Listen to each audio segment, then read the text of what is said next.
Hello there, my friends, or acquaintances, or enemies, or whatever you choose to call yourself. Perhaps you're a newcomer to this channel. Welcome. My name is Joshua. I am a carpenter, and a father, and a husband, and a stoner, and an artist, and a philosopher, and a musician, and I could probably list a million things that I'm interested in, but none of them, let's just say jack of all trades, master of none, which is often better than master of one. And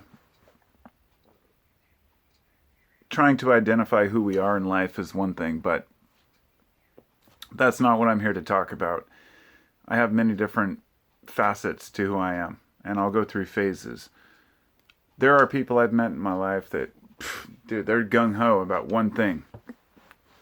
Maybe they just make design beer cans, or maybe they just make machetes, and that's the only thing they do, or glass blowing, or even a carpenter, for example.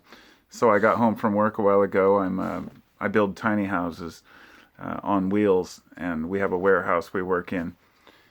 And when things are really flowing smooth, then I can get a lot done in a short period of time. I'm a hard worker and I'm a good carpenter. Not to toot my own horn there, but I work fast and efficiently, and especially I don't cut corners. I make it quality.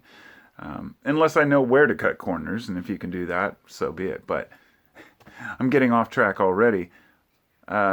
This is about music and how music helps me to navigate all those other aspects of myself.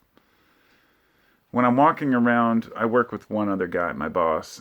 He's about 10 years older than I am, and we're pretty similar in a lot of ways. We just kind of do our own thing. It's pretty quiet. Sometimes I just can't do the headphones because I want to be able to hear if he says something. So I turn on I have a stereo there, a little Sony Bluetooth thing. It's pretty loud. And I try to keep it quiet to be respectful. But when he goes to lunch or takes off for a materials run to pick up some lumber, I crank that stereo up and I just jam heavy metal the whole time. Or whatever I'm listening to. It could be anything, Bob Marley to Pantera. And that's why I thought this video would be a great way to kind of tackle some of the importance of music, why it's beyond important to me. I can work so much faster, so much more efficiently, and so much more happily if I have good music behind it. So today, when I got home from work, I worked kind of a longer day than usual, which is still less than 8 hours. Came home around 7, and I turned on Supertramp. And then I turned on some... what was it? See, I've already forgot. I posted a post about it, actually, because it was just so funny to me, the different types of music. Oh, Supertramp, then a band called Morphine, which, if you know Morphine, you know Morphine. If you don't, you don't. Like most bands, but most people who discover Morphine know them pretty well. You don't forget that band. The singer died back in the 90s. It was a great fucking band. I think it was like a three-piece, but the bassist, who was the singer, he died from an overdose. The irony, right? A band named Morphine, and the singer dies of an overdose. But the albums they left, some of them one was titled Yes, another album is called Like Swimming, another album is called Good, and they're all phenomenal albums. But it's very... I can't even describe the type of music. It's not jazz. It's not blues. It's like a saxophone and bass. Boom, boom, boom, boom, boom, boom. I mean, I can't even begin to really define all the different subtle aspects of the different music I like. But let's just say that Supertramp, we all know they have keyboards. It was the 70s, 80s band, right? Most people either love or hate Supertramp. But I fell in love with them later because there were things that grew, but there was also I grew to love certain aspects of their music by understanding it better. And which is funny, when I was younger, I was a musician, I still am. So it's not like I wasn't aware of what it took to make the music, but as we get older, we see different things in the music. And also, we incorporate nostalgia from the past. The shit we heard when we were young, we want to hear it again. But I was listening to Supertramp, then Morphine, and then I went and listened to Twisted Sister. And that's what inspired me to make this video. Like, okay, what a weird combination of music. I guarantee that there are very few people out there who probably like all three of those bands. It's because everybody has their own different genres. It's not like, oh, I just listen to metal or I just listen to blues. Although there are people out there who do have that attitude of, well, I listen to both kinds. This is something one of our bosses, the foreman on the job site, when I was working with my buddy Kevin, we had this foreman from, I think, Georgia named Jody, or maybe he was from Alabama. And he always had these like Southern terms. And he said, it's like, what do you want to listen to, Jody? He's like, I like both kinds of music, country and Western. And, you know, that attitude of if it ain't country or Western, it ain't music. And he wouldn't listen to anything else. And then there's people who, like myself, never listen to country or Western, but love all other types of music. It's not that I hate country. I like the Grateful Dead version of country. I also like bluegrass, like Billy Strings, which some people would argue isn't even bluegrass. Fuck those guys. They don't know what they're talking about. The point being, I like music that moves me. I like music that makes me feel good. But when I noted Twisted Sister, I want to throw in, before I forget, kind of a little addendum on that. Dee Snider from Twisted Sister, back in the 80s, the PMRC, or basically the PMRC was the parent and politicians like group that wanted to ban certain types of music or lyrics. They were the ones who got upset over, you know, today it might seem kind of ridiculous that people were upset about music and put those parental advisory stickers on the CDs and tapes. But if you really look back at how kind of modest we all were at that time, even being party animals and having a good time in the 80s, a song comes out called Fuck the Police. You know, NWA, I listened to that album constantly while I was playing Zelda in like 89, sitting in my room, 88, 89, playing Zelda in this dark bedroom, jamming NWA and even MC Hammer and shit like that in the background. And but that song and that album, Fuck the Police, was like a huge thing. Back then, as a kid, I thought, well, whatever, you know, that's just how they feel, whatever. I agree with them. I was pissed. Cops were always fucking with us, but didn't really think as much of it as this was a song and an album that was put out to the world. The world. On actual physical copies of record and tape, which is all we had at the time, okay? I've still got a lot of vinyl, but that's another story altogether. But that's because music is important to me. I have a lot of things where I have, you know, digital and vinyl copies of it. And no, vinyl is not superior. You have a little tiny diamond stylus needle that's bouncing back and forth and up and down at the same time to capture sounds, and actually a lot is lost. Even though I'm a purist when it comes to music, I kind of have to admit that vinyl is not better than the highest quality digital copy of modern music, because most of it comes through. Most music is recorded digitally. That's, you know, I have an album from a band called Appleseed Cast, and they're from Kansas. They put a lot of love and time into their record. It's a 3 LP set, and it says on the front, mixed, mastered, and recorded straight to what was it like? I think it was a 16-inch, or I can't recall. Anyway, I think it was like, basically they recorded straight to tape, a high quality tape, and then transferred that right to vinyl. And it makes for some very interesting sounds because they recorded with microphones like outside the studio. analog recordings straight to their tape recorders and then put it right onto vinyl. Does that make it better? I don't know. But herein lies the point of this. It doesn't fucking matter. All the nitpicking, prissy bullshit about whether something is recorded properly or not recorded properly, or, oh, hey, that was made on GarageBand, it wasn't done in a professional studio. I have news for anybody who cares. Nobody gives a shit. Most people don't care. When they hear music, they want to hear something good. I mean, I even like bands like Cake. Their stuff is so simplistic, but it's so well written and easily written. I was listening to Fashion Nugget the other day. It's a great album. Very talented guys. It's just the grooving kind of road music. You know what I'm saying? And every different type of music does something different to me. I haven't even talked about the Grateful Dead, and I'm not going to, because the Grateful Dead and later on in my life, Fish, which I rebelled after Jerry Garcia died. I didn't wanted nothing to do with Fish, but I didn't just buy into them. But later they grew on me, and my brother brought me a live one, which is one of their live albums. And I was like, this is good. I like it. It's funky. It's jazzy. So I go to the Dead and to Fish for different reasons. We're actually going to Fish next month up in Seattle, and going to the Dead this summer. Supposed their final tour, where they're going to the Gorge and then California. I didn't buy tickets because I can't afford them. You can donate tickets to my Patreon. I'm totally joking. Ticketmaster was a fiasco nightmare.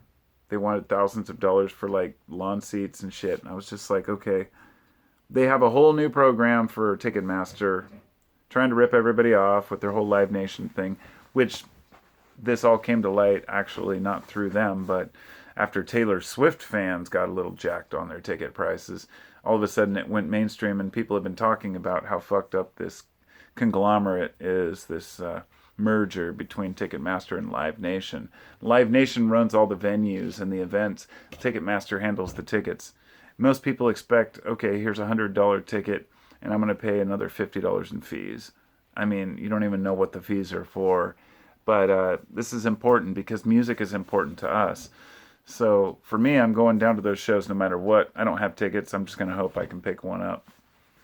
And if not, I'm there I can hear it from outside the stadium too. You know, I don't have to see the band. But there are a lot of people I've met that have never seen a live concert.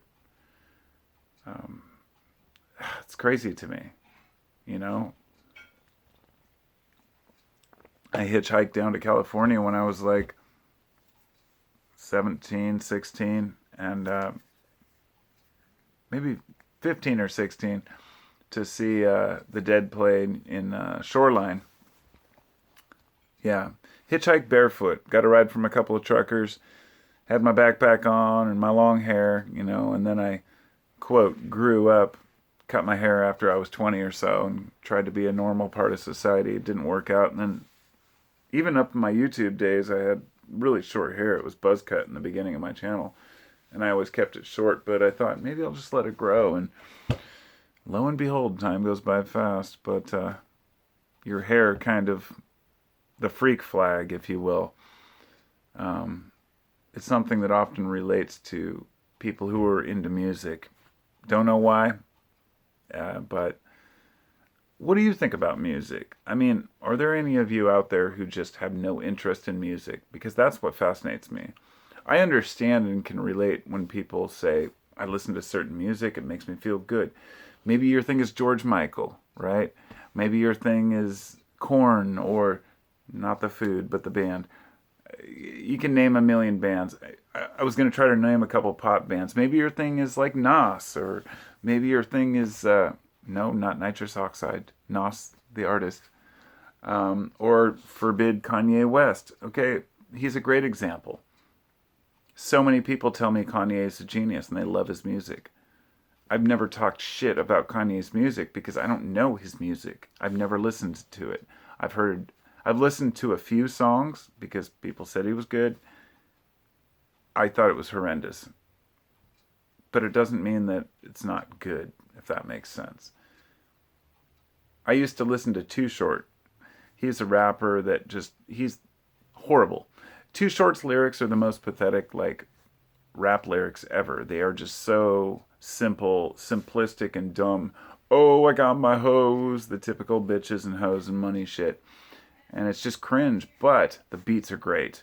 So that's another aspect to music. You can like the beats and not necessarily relate to the lyrics, or another one is you can love the lyrics and not relate to the beats. A perfect example is Insane Clown Posse, which I was just bumping the other day. Now, I only listen to that by myself because I don't want to put people through that, horrendous thing. But there's a couple albums like Riddlebox and The Great Malenko and The Amazing Jekyll Brothers, which kind of were a part of my like early 2000s, late 90s, early 2000s. And those beats are tight. Those guys are smart. Violent J and Shaggy 2 Dope, the crazy clowns that started the whole Juggalo Nation thing. I've been to their concert. I've gotten Faygo sprayed all over me and watched somebody get literally knocked out by a 2 liter of Faygo. This chick, because they would bring out like these, the whole their wheelbarrows full of Faygo 2 liters, and they'd shake them up and slam them, and they'd go flying like rockets. Totally dangerous, bad idea, but it was fun. And I don't know how they got away with that, actually. It was such a mess. Everybody was sticky, came home just covered in soda pop. It was bad, but it was good. There's something about going to events like that. When I was younger, went to Cradle of Thorns, and they were a kind of a grungy, like, hardcore band from Southern California. Went to visit my mom's friend who had a son about my age, and he took me down to the Whiskey A Go Go down in L.A., and we watched them play, and it was a crazy brutal show. And he told me that before they actually had thrown crickets out into the audience, and I started thinking, why? But also how? How do they get away with that? And also why? But mostly, like, thinking about it now, it's like in retrospect, everybody's got their gimmick, right?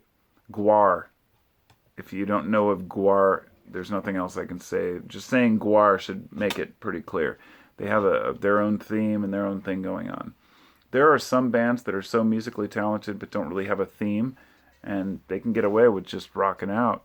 But if I had to name my favorite live band to see, it would be Phish, because the show they put on these days, with all the lasers combined with the glow sticks and everything the audience has, is something to behold. There's certain parts of songs where the lights go out and everybody hucks glow sticks. You're talking thousands and thousands of glow sticks being thrown at the same time. And then you'll see these little kids run around the hillside and pick them all up, and then they'll throw them again. And it's a very family-oriented and fun event. A lot of dancing, a lot of good times. Doesn't even really matter what they play. There are always going to be the guys who are obsessed with, this is what they played this last night. But for the most of us who go to the concert, we don't care. We just want to hear music. I care about the songs, but I'm not going to like criticize them for playing something unless they play a couple songs that I don't want to hear that I've heard a million times. But that goes without saying. Anyway, music's fun. I love music. I like listening to music. I like playing music. I probably haven't played enough lately. I haven't made any music on my guitar, and I want to start doing that again. So here's cheers to making music. And yeah, it's awesome. What are your favorite bands? Go ahead and hit the like button, right? Then go down to the comments, enter your 3 favorite bands. And maybe it'd be fun to just kind of do a rundown of all the responses. Be like, how many of these bands do I enjoy? Just kind of comparing it to the bigger picture of how many bands there really are. And, side note, I know, I grew up in the 80s. It was much easier back then. We had the 60s and the 70s. The 80s, it started to explode, but still, the good bands were pretty simple to follow. There were only so many, and now there's just too many bands, too much music, people are overwhelmed with the paradox of choice, and a lot of people reminisce for times they never actually had. I know the feeling. Anyway, I guess that's all I got to say. It's 2023, and plenty of new music to find out there. Looks like this video is about 2023, so I guess I'll just leave it at that. Peace and love.